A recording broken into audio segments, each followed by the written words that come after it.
What? No. Sorry about that. Good! Wow. I started to do my Good Morning Nevermorians.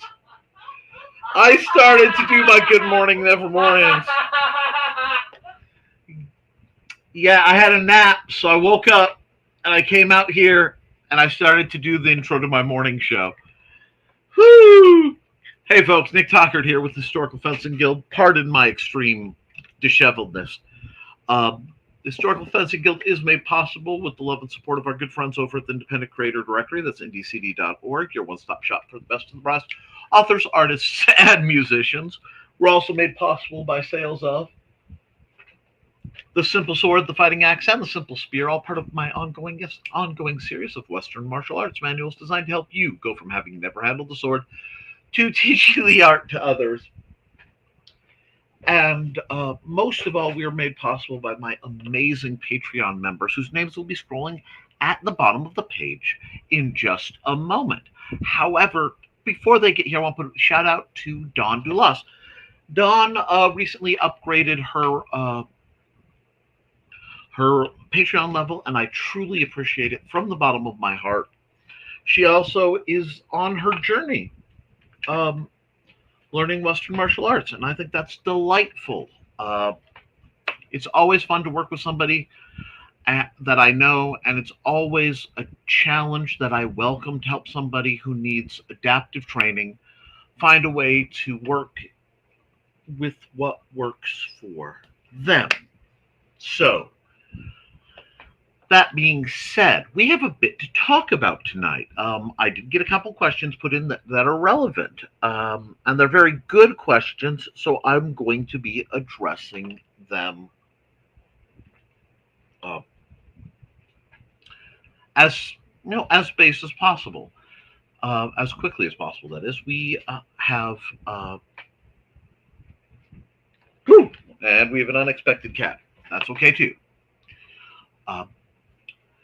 I had some questions put to me, and one of the more interesting ones was, Nick, I don't want to use an edged weapon, but I want to be trained in a blunt weapon. Can one, the simple sword, apply to me? And two, what about thrusts? And I love that I get this question because it's one I frequently get. And I think we underestimate the power of blunt force trauma. We really do. Especially in America, we associate damage with being cut far more than being struck. And while, of course, cutting is very much a devastating, easy way to kill somebody, frankly, to unalive them.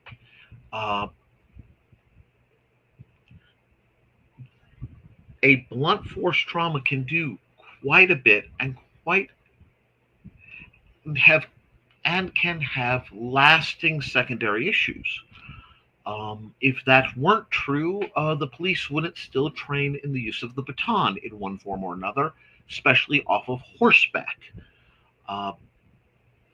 Understanding that a dowel rod or a stick roughly this length, now this of course is I want to say this is the cold steel screama stick.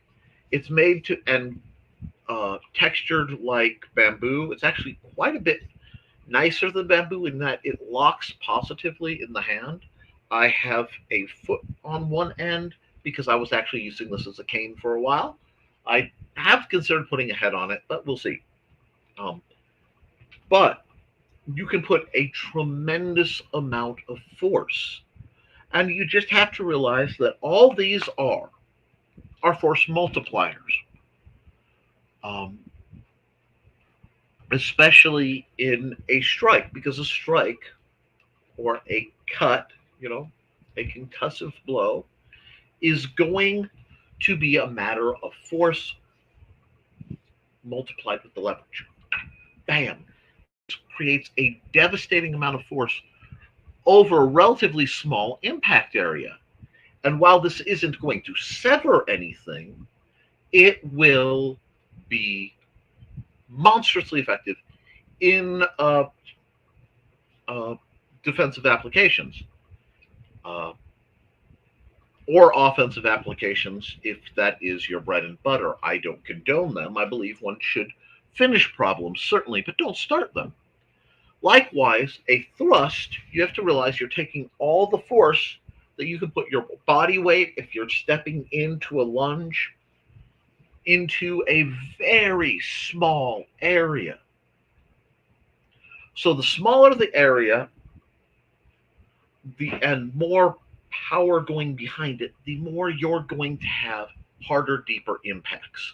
So you can very easily break a bone with too hard of a thrust. You can knock teeth out, rupture organs. It is not to be taken lightly.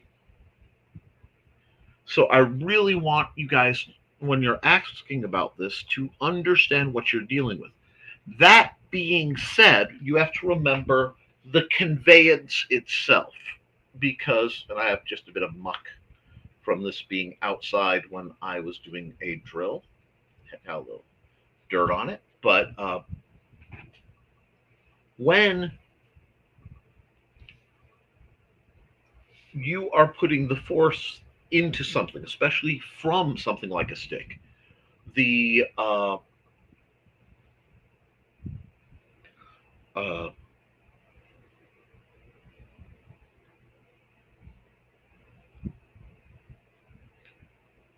the opposite amount of force is being absorbed by the tool or weapon itself, which is partially why you will see that I never use the collapsible canes, because collapsible canes, one, most of them are held together with nestling tubes, so they're narrow on one end and flared on the other, so that they sort of stack to stay rigid, and they're kept in place, much like the mechanism that holds a G.I. Joe guy together, by an elastic that runs in the middle, and it holds everything together. If you swing them, the force will extend that elastic, which is what allows you to break it down and turn it into a flail weapon. Again, I despise flail weapons, especially as a matter of self-defense. I know the nunchaku gang will no doubtedly appear. However, I don't care. Anything that you have to fight against in a defensive situation is not viable. I'm sorry. It is not something I feel I can disseminate, either justly or practically. You have the right to feel offended. You do not have the ability to change my mind. Now, that being said, you also have to keep in mind plausible deniability about why you have something that can be used as a weapon. For example, this is an axe handle. This is a hickory axe handle. And even without a blade, I could generate a monstrous amount of force out the end of this. I could seriously do a great deal of damage with this just as a functioning club. And in a self-defense position, that could work to negate the initial threat. But if you're carrying something specialized as a weapon, you have to justify it a bunch more than if you're just carrying something specialized as a mobile support aid or a tool that fits your trade. What do I mean? Okay. I worked at Home Depot. When I worked at Home Depot, we had to adjust the beams, the metal supports that hold up all those wonderful displays that you see at the Home Depot. And most of us had access to a hammer of some sort. But very often it would require me going in to use the store's hammer to the electrical room, which always had a lock, get somebody with the lock to let me have access to the tools. This got annoying quickly, so I simply acquired a 2-pound short-handled sledge that hung on my belt everywhere I went. It was my persuader. Also known as Crystal Blue Persuasion, the sledgehammer of subtlety. Because I worked at Home Depot, it made sense for me to have that. So if I walked out in the parking lot and someone were to pull a knife on me, I'd probably have to pull my hammer and we'd have to have a discussion. If and when the authorities came, they're not going to ask, why do you have a hammer? I also have knee pads and covered in concrete dust and a bright orange Home Depot shirt. Why do you think I have a hammer? It makes sense. Now, if I am at the beach just going about my merry business and I have a sledgehammer on my hip, that might cause discernation. That might cause confusion. And of course, I'm being mildly excessive here, but it makes a point. Now, where I live, if I were walking around with an axe handle over my shoulder, I could say, the coyotes have been bad. I don't walk anywhere without a stick to hold off the coyotes. There's plausible reason for me to do it. Maybe not the best, but plausible. Okay. Now, with this guy, this is essentially a cane. It's a straight-handled cane. It's a little short for me. Like I said, I need to put a head on it if I want to continue using this as a cane. I have every excuse to be hobbling around with a stick or cane. This is why I use a walking stick that was given to me by the lovely Trilaina Bachman. But it is a between 4 and 5 foot long piece of wood that I can use with no small effect to defend myself. And if somebody says, hey, why did you have the stick? I can go, same reason I have disabled plates on my car. Well, why did you hit him with that? Because I couldn't run away. I'm physically unable to run away at a meter pace. So I had to do enough damage that he couldn't pursue me at my speed. Or they couldn't. Or she couldn't. We are equal opportunity around here. The hammers of justice are unisex. And or these hands are rated E for everybody. That's mostly a joke, guys. But it's a joke that needs to be made. Now, another popular way to have something that you carry, especially if you're going out on walks or you're planning to come home after dark, is a flashlight. And a great many police officers, a great many security guards, a great many other people in the utility fields carry something called a Maglite. Maglite is a company that makes an aircraft aluminum bodied flashlight. They used to be the brightest in the game for a while, and the new LED ones are functional. They're not quite as crazy bright as some of the others.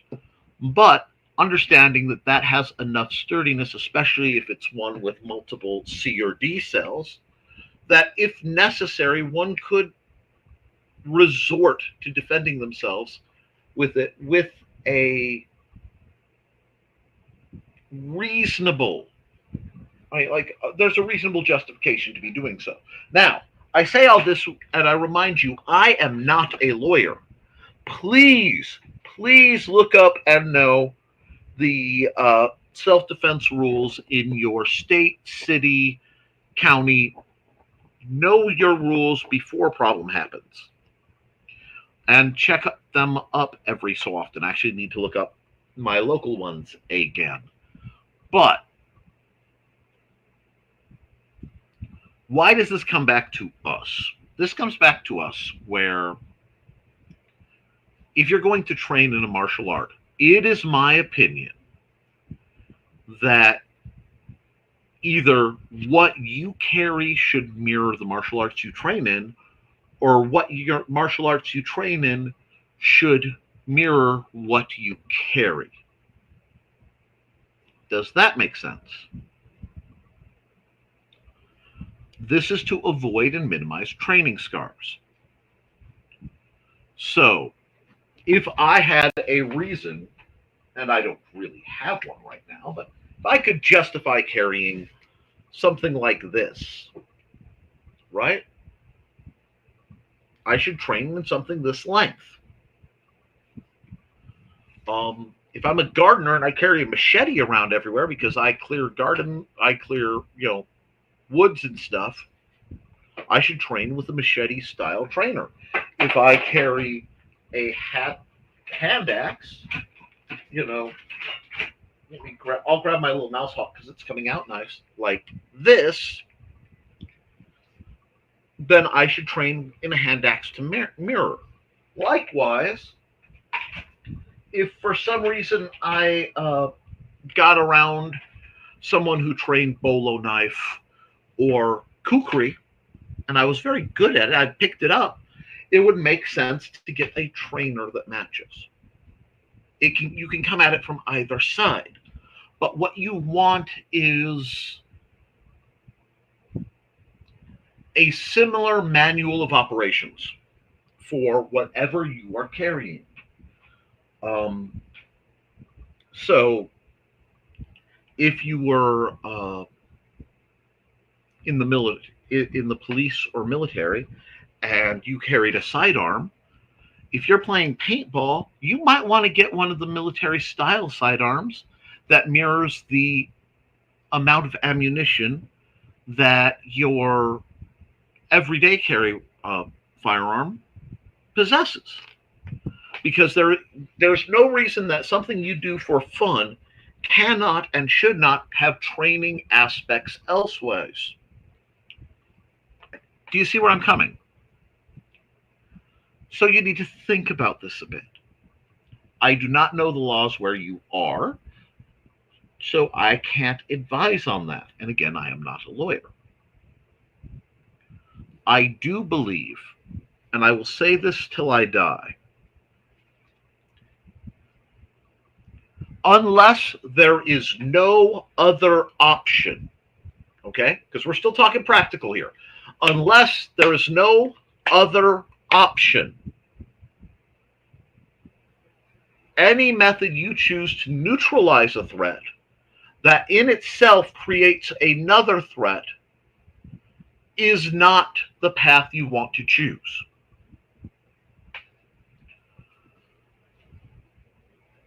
You always want minimal response. And part of the reason you don't want to hit somebody, engage in violence, engage in physical contact, is even if you are successful and you prevent them from harming you,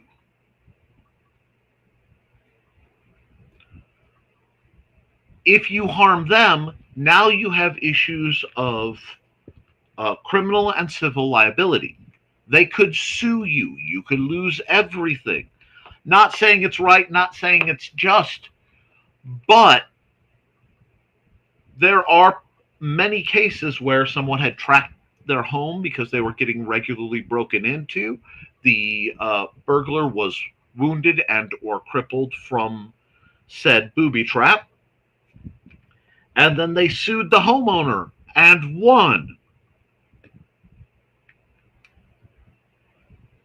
We live in a time and a space where what is legal and what is just may not be the same. Now, there are usually practical, good ideas behind things, like one should not use booby traps because you can't control who they go off on, and that in itself could be inherently dangerous. The other argument would be, yeah, but if you're not breaking into windows, you're not going to catch, whatever device was rigged up to said window. One of the big threats and one of the reasons these laws exist, again, for example, is not to prevent a criminal from breaking into your home, but to prevent injuring a law enforcement officer who may be entering your home with legal permission despite your personal desires. That could be because you've committed a crime or they believe you've committed a crime. Um, so the rules exist in that way. Okay. We have to keep that in mind. Once again, if you are studying something with any intent of having it be in your survival toolkit, so to speak, you need to study it as practically as possible. You need to study it as effectively as possible. And you need to stress test it in some way as often as possible, as safely as possible. Does that make sense? So I hope that answers the litany of questions we had along that line. Um, there was something else. Oh, knife throwing. Knife throwing came up again. Um, Knife throwing is not. 1 second, please. One moment.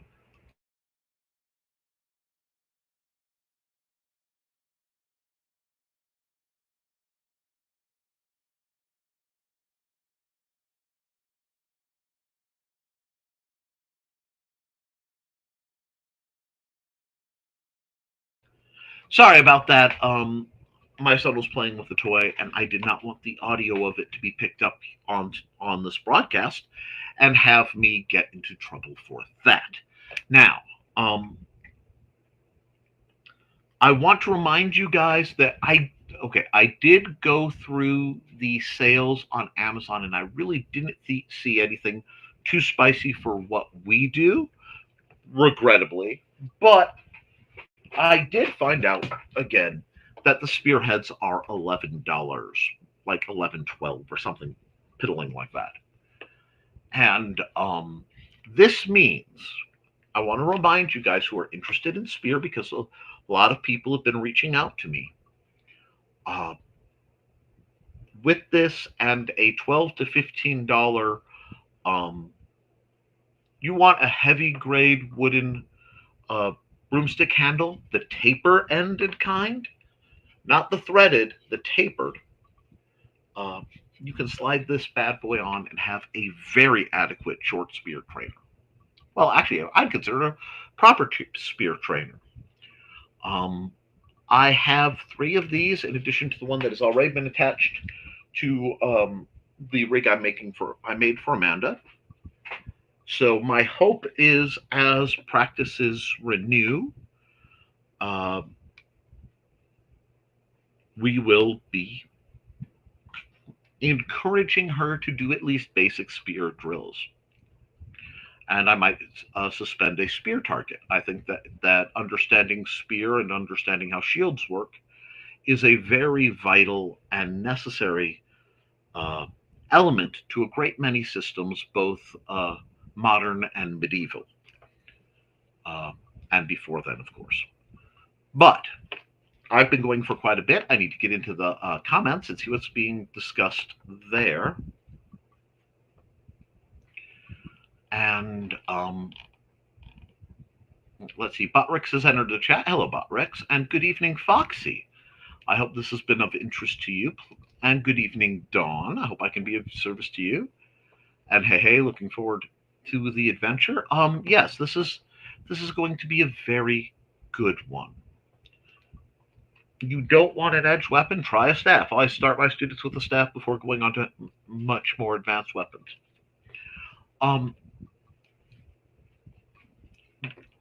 We are currently discussing the use of a cane, because a cane is what they carry around. Staff is wonderful too, but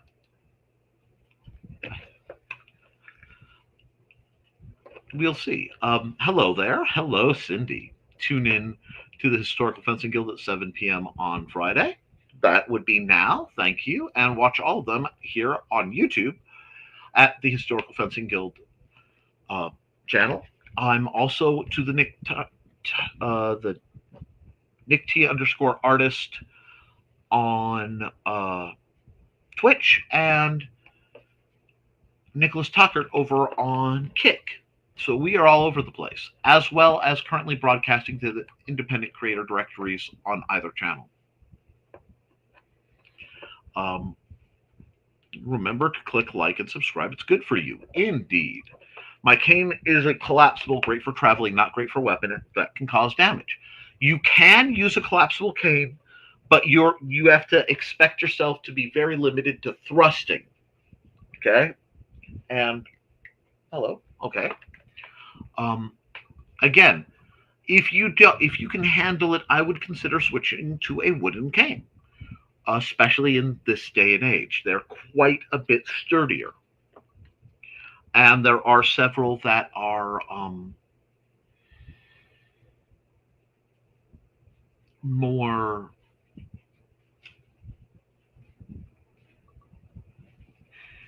There are several options like carbon fiber.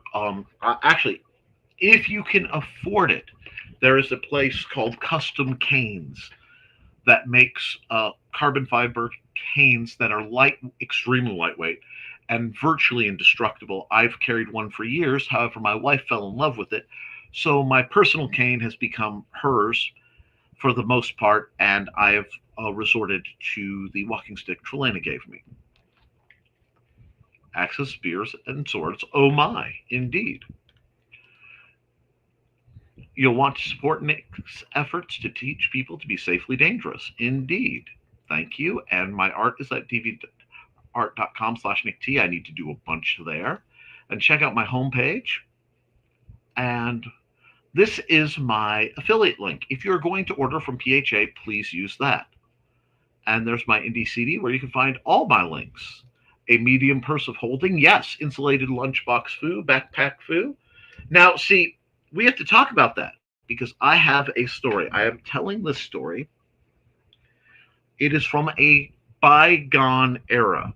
Okay, so this was the late 20s, early 30s. I'd have to do the math, but to give you a period on this, on weapons as a force multiplier and the understanding and application of what you carry. This story was ingrained into me as part of the wisdom of my grandfather and namesake, Nick the First, whom I never had the privilege to meet. He was a small man, smaller than me. And he was always small. There were, due to nutritional issues in both his parents and him, my grandfather was born in a sod hut in Kansas, like actual dirt house.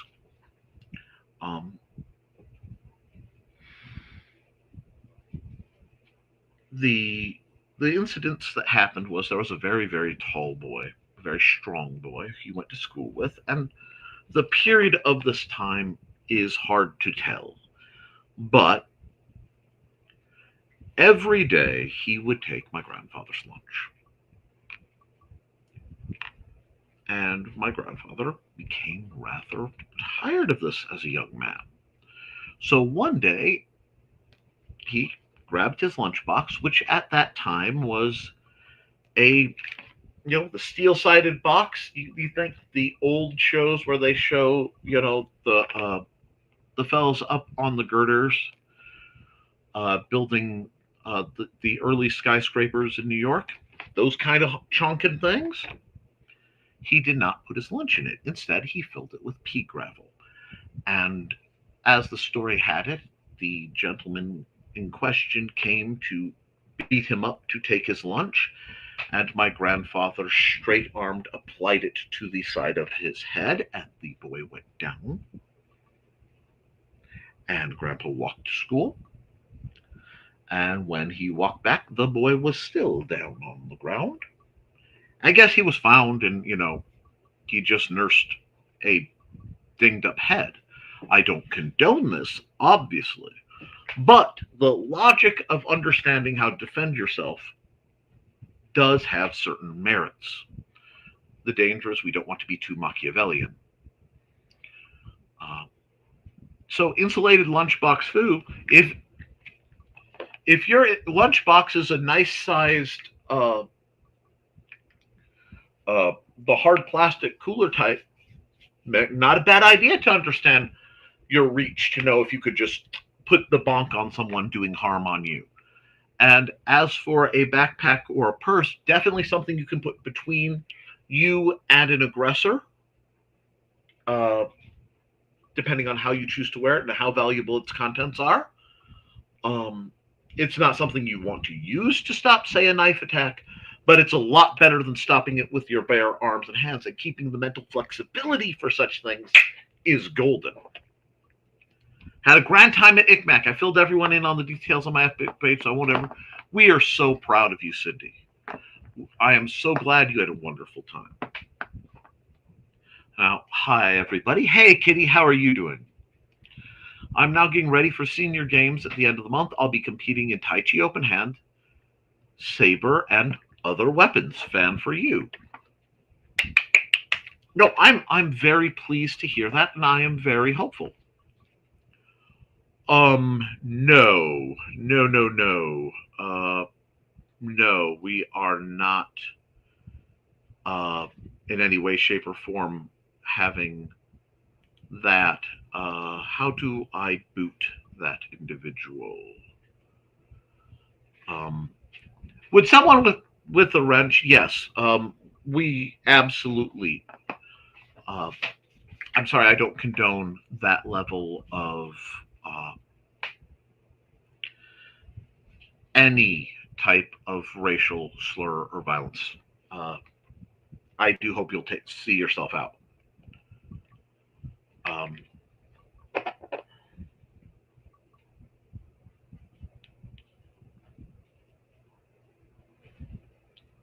me see now. That has to be done through. I don't know how to block you on Kick. I will figure that out. No, I am not and never have been of that orientation. There is someone on Kick who is being problematic. I will have to look into how one blocks people on Kick. Let me see. Do I have an ad? Not on this setup, so we will be right. I'm going to have to deal with tech.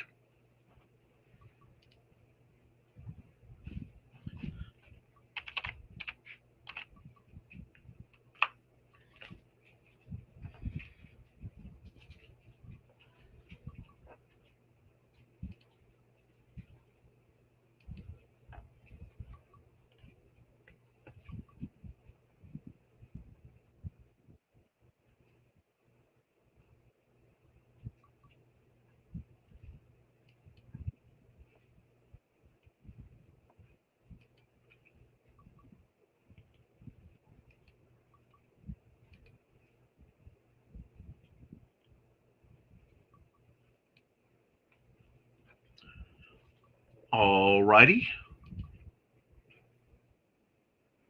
And we are back. Apparently, there was a misunderstanding of the name that I use. However, we have banned that individual, and we should be in a better place now. I just had to go out and get back in. You're wrench empowered, but they weren't on the channel. So, I appreciate that. And if it were on YouTube, I would gladly deal with it. It was someone confused with my logo, probably. Now, when we're talking about dealing with issues, like I said, it's best to deal with them quickly and efficiently with minimal effort. Um, I don't know how to make you a mod on Kick. I will have to look into that later, Shug, but the rest of it should be down and dealt with. So I'm sorry that was a little bothersome.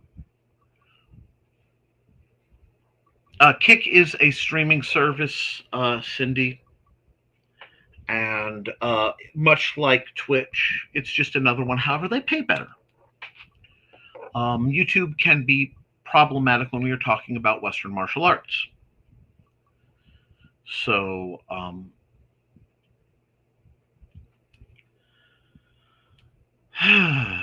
it's just sad. It's just sad that happens. But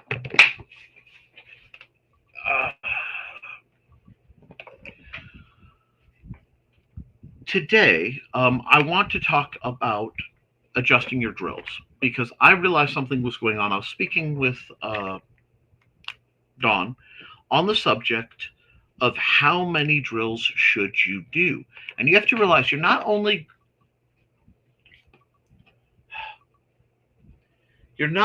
going to be tailoring to your progression, but you need to tailor to your health at the moment, especially if you are an adaptive individual.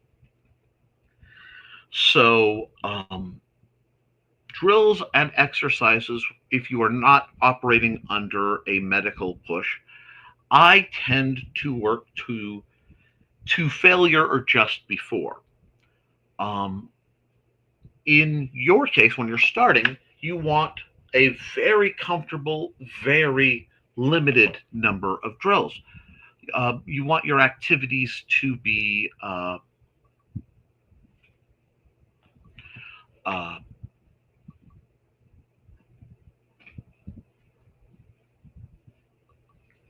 focused not on the number, but on improving and controlling your technique and building the habit towards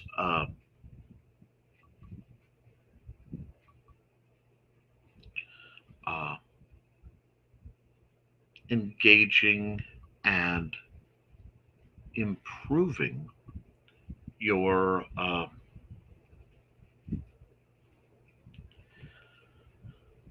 form. It's oh god. When you are learning, doing it correctly doing it and doing it correctly are going to be the things. Yeah, I don't think you are either. I will see about arranging that. And yes, that's the other lesson. Cindy, it's interesting. I was talking about that with Dawn, but you want to be under control. I don't think anyone is. I still have set up my kick. When chronically pain empowered, a doc told me understand the difference between normal pain and injury pain. Normal pain, keep going. Injury pain, go get professional help. First off, we're going to talk about pain for just a second because it's one of those that people need to understand. Pain in itself is not a bad thing, and in fact, I believe we do a little too much to mitigate it. But Nick, you take all these things, yes, because that I do take things to prevent pain and malfunction that prevents function. When you are doing enough drills, when you do enough drills or you're doing enough PT or doing enough exercises, you will feel discomfort. And yes, not pain is not created equal. And at this point, I want to remind everyone that I am not a medical professional. This is just my observations. So you have to go. Am I feeling normal pain? Is this an acceptable amount of normal pain? Now, if your normal pain begins to increase, that's a good time to consider stopping. If you ever have bad pain is suddenly sharp, it is burning, it is tearing. Understanding how to verbalize adjectives that describe your pain will greatly affect how you do what you do. Um,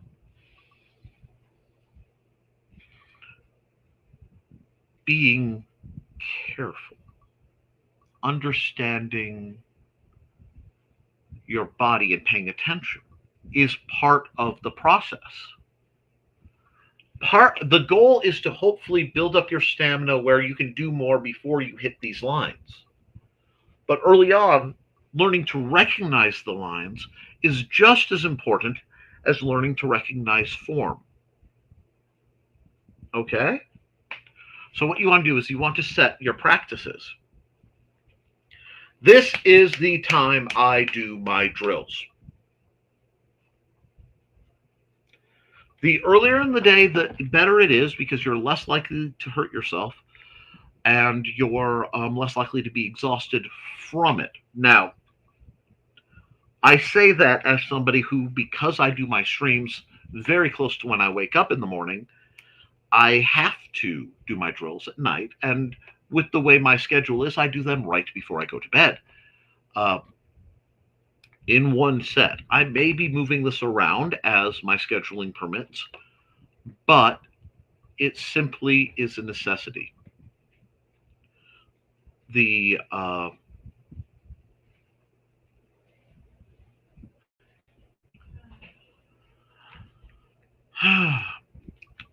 the trick is finding something you can stick to. And I would far rather have you do 5 of each guard. If you're going through the simple swords, 8 primary guards,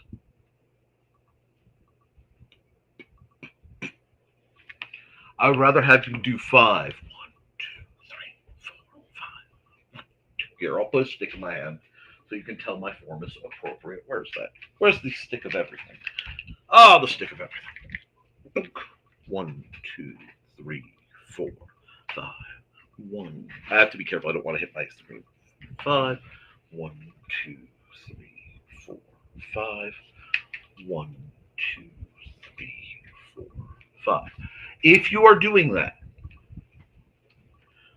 it is better to do 5 every single day than it is to say, well, I'll do 20 and then I'll skip it a couple, and then I'll do 25 and then I'll skip a couple, and maybe I'll do 15 the next day because I'm feeling good. No. Consistency, control, work your way through and build yourself up to achieve the levels that you want.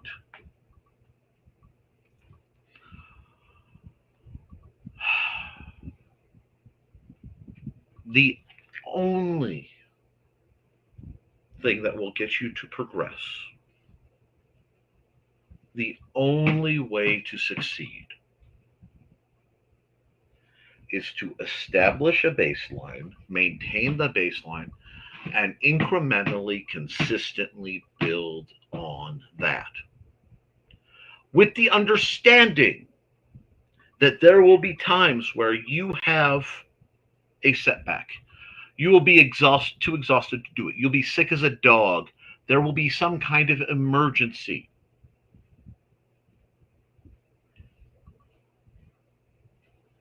And then you're building back up from just about your base. And that's the only way to recover from that, is to build back up. But nothing is ever going to come from trying to take a shortcut. And I'm going to tell you, as soon as you talk about training in any martial art, people will come up and they will try to give you shortcuts.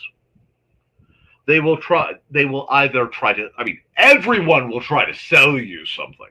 Here's the shortcut. No. They'll try to say, well, this is the secret move, or this is the magic pill, or this is the silver bullet. They don't exist. When we're coming to the development of skill, the old practice will make consistent, and attention will allow for improvement.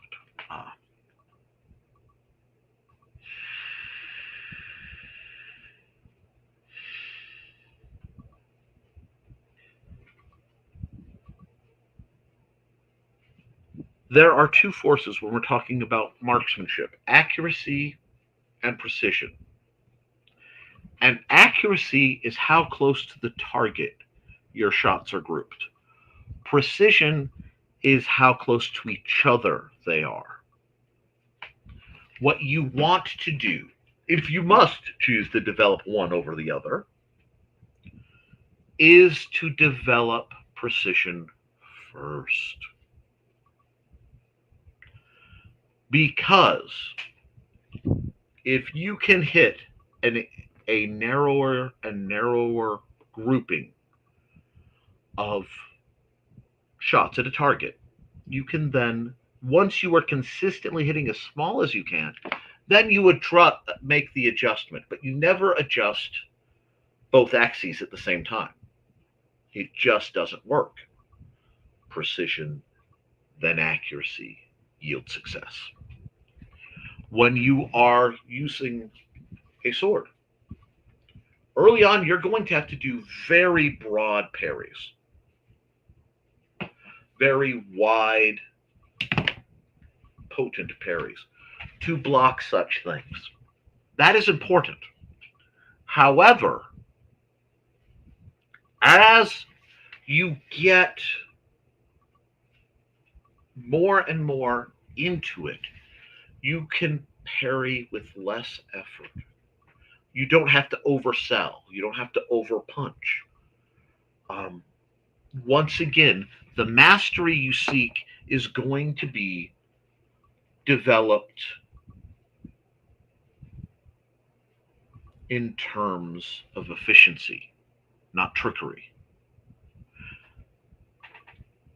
And it is funny, I know so many people who will give the Bruce Lee quote of, "I don't fear the man who knows 10,000 kicks. I fear the man who does the same kick 10,000 times." And I agree, I applaud from the back of my black little heart. But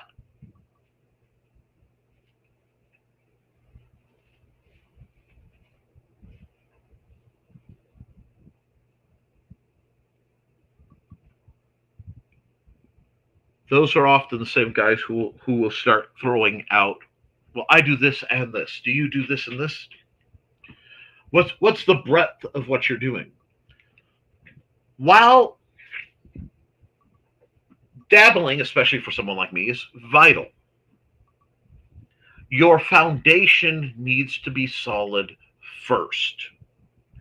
So when I'm talking to a new student, and this is partially why I get very protective of my students earlier on, it isn't an ego thing. It's not a power trip. It's building and forming the consistency to go through the program, to build a foundation. You pick one weapon length. You train with one weapon. Doesn't matter. Now, I will have at the very beginning, especially when I have somebody out, I love doing it. I love both the process of being the Ollivander of swords and the playtime, where I can lay out dozens of different types of trainers and go play with them, pick them up, find what feels right in your hands, what moves in a way you're comfortable with, what does what you want to do. And during that first period when you're just going what resonates, you fidget, because that's not even the start of education. That is a sampling. If you want to learn to cook a food, you should probably try a sample of the food first to see if you like it enough to bother the effort learning to make it.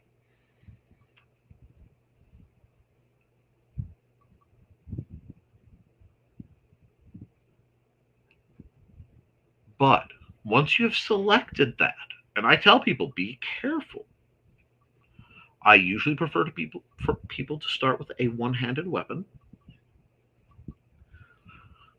Because eventually you will, if you train under me, you will learn at least how to make one kind of short weapon go. One kind of about somewhere in the range of about a meter long, somewhere in the range of about 2 meters long, somewhere in the range of how to make a weighted weapon go, so a mass weapon, and how to make, we'll say, the other section, improvised, things that don't fall into that. Because the technique that you use to understand how to do a stick this long, tap, tap, tap, is very similar, at least similar enough to be able to use a sword this long. Okay? That's just that. And it will transfer to vaguely, relatively, to weapons of length or type. And that's when you start to get the feel of what I lovingly refer to as the Jackie Chan approach to weaponry, improvised weaponry. I love Jackie Chan. I grew up watching Jackie Chan movies. He was monstrously influential on my preferred approach to martial arts, especially his later movies.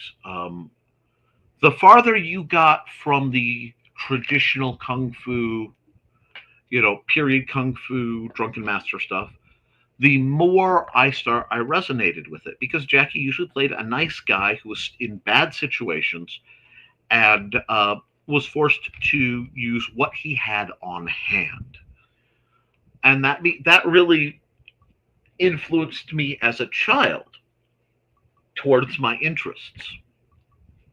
So I will never be that full-on specialist. I guess I'm as close to that with very specific types of rapier as one could say, but I can make them all go.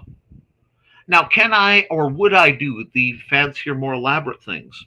No. With any number of weapons. I've had somebody, that's a katana, don't fight it like it's a broadsword, etc. That's a Jin, don't fight it like a rapier. And what happens is, I've trained my hands to go, I pick up an item. So, this is a spearhead, and I have it because it's handy. The logical thing with this belongs on a spear, and it is the head, punk. My hand, though, oh, okay, I know what this is. This is a parry dagger. Look at how it grips. Boop, boop. Windshield wiper.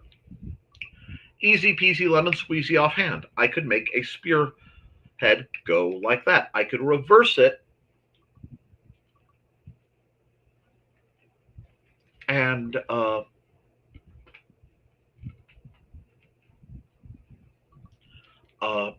use certain tonfa techniques.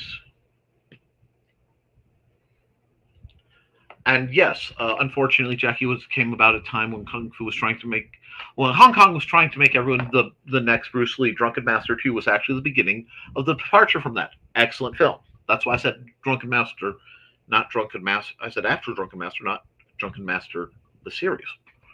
And comedy and Kung Fu and being more himself than a Bruce Lee couple. And there were several. I personally like the works of a guy that went by the handle Dragon Lee. Great fun. But, yes. the trick is you're never going to learn every specific technique with every specific weapon. You just aren't. And it is foolish to expect anyone to.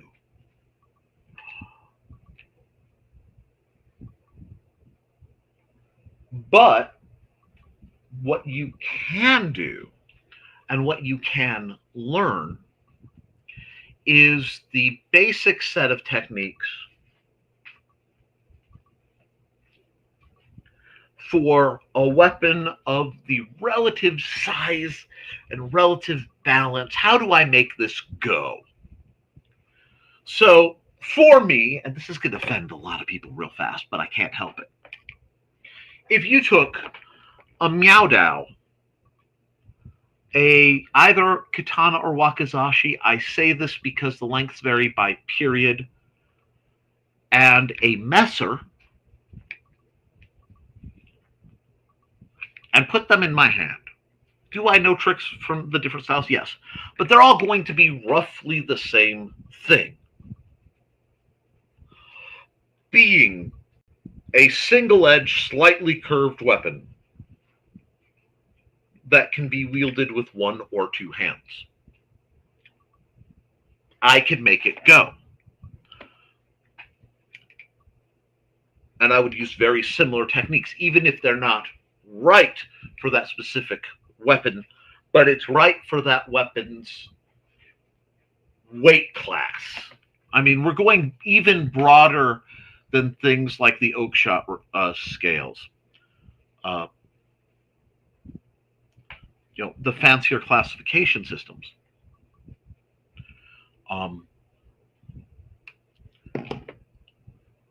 If you have a basic understanding of staff, spear, pole arm, until you get to the extremes like pike, you can do all the same stuff. And even with pike, you can still do a lot of the stuff because pike and long pole, they aren't that far apart. And they're just big rapiers.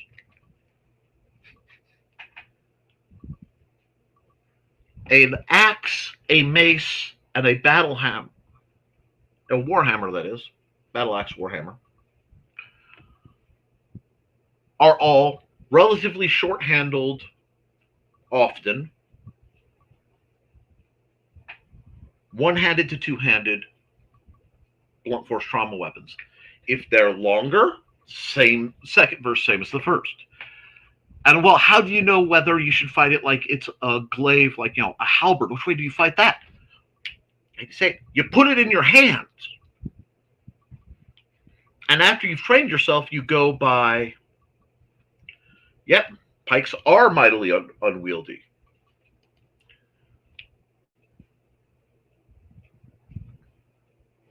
But you go by how the weapon hangs.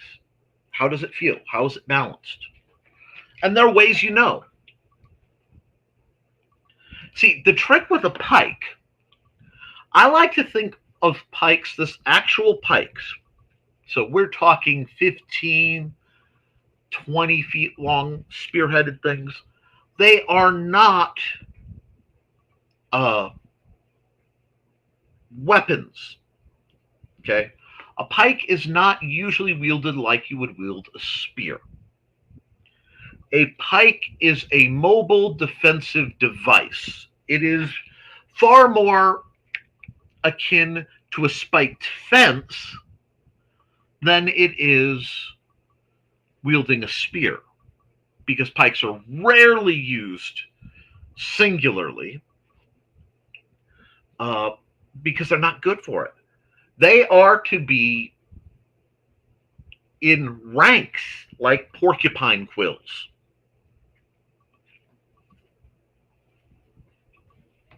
And yes, now I had one 12 foot, but to be fair, we only did formations with it, like set for horse and so on. And that's the thing. The vast majority of that style of aggressive, application and marching with it, they are meant to be a mobile defensive option. You're not charging with a pike. Those are a lot of that is to deter cavalry. It is to hold back lines. It is to gain and hold space. They're not perfect, but boy, do they help. Again, especially against cavalry.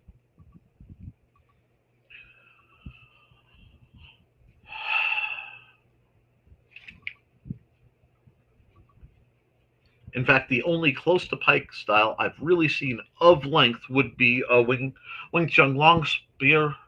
I'm sorry, Wing Chun Long pole, which I found a wonderful breakdown in an ancient magazine, an ancient volume of Kung Fu Tai Chi magazine, um, which I believe is a spinoff of Black Belt. I used to be a subscriber, and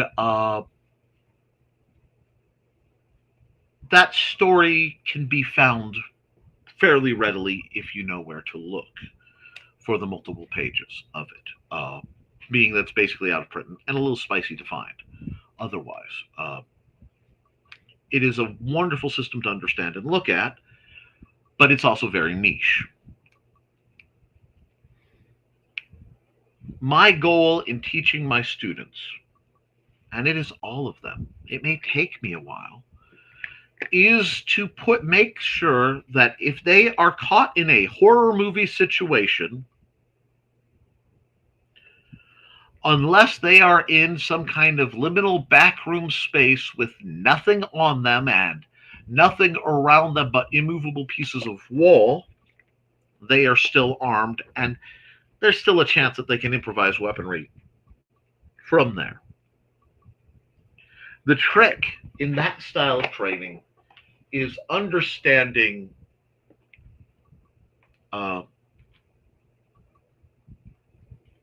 why the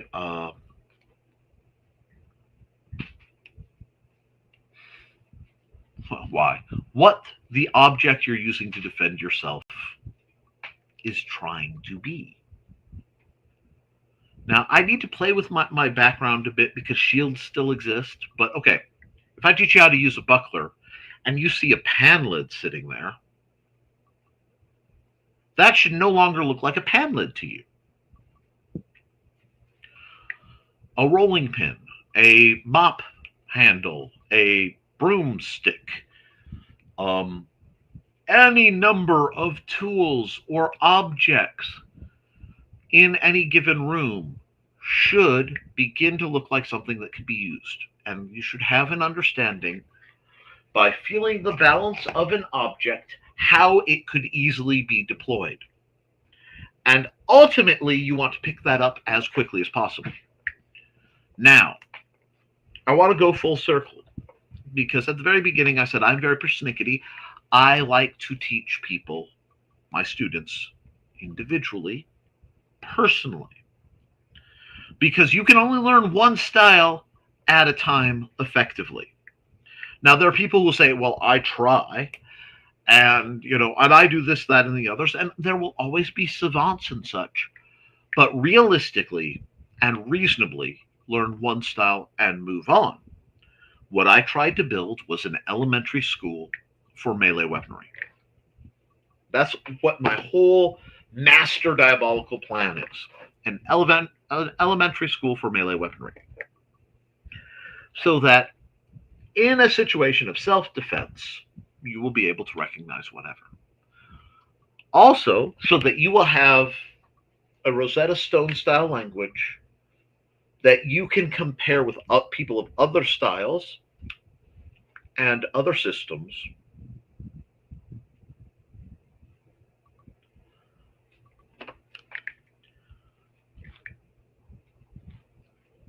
And improve yourself and others. So, for example, a surprisingly large number of students in my under my training not only go to period masters. What can I say? I love me some Gigante. I will always love me some Gigante. He's so good. But you may go to Fiore, you may go to Fabris, you may go to Hauer or Regnick, whatever. A little bit of Tallhofer. A little bit of Tallhofer in the sun. Anyway,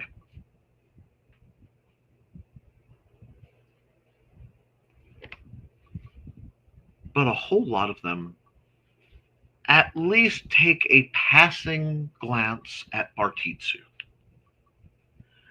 And then they usually go into Bartitsu with a understanding of the weapon side of things and some of the footwork side.